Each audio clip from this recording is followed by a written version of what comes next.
আজ আমি বলবো আমি কিভাবে মটরশুঁটি সংরক্ষণ করি।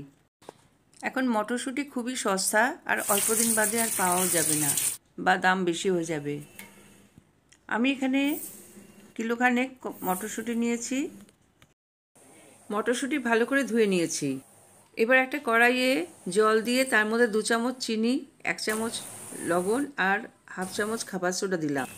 ফুটে উঠলে খোসা শুদ্ধ মটরশুঁটি দিলাম আর 2 মিনিট আমি এইভাবে ফুটন্ত জলে রেখে দেব। একটা ট্রেতে বরফ জমিয়ে নিয়েছি।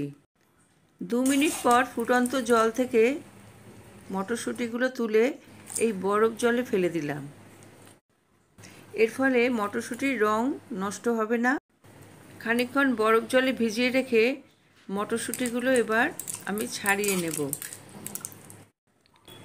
বরফ গলে গেলে আমি মটরশুঁটি তুলে ছাড়িয়ে নিলাম।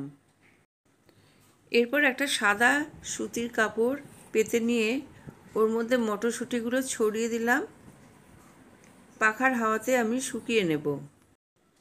এরপর রোদের মধ্যেও 1 ঘন্টা রেখেছিলাম।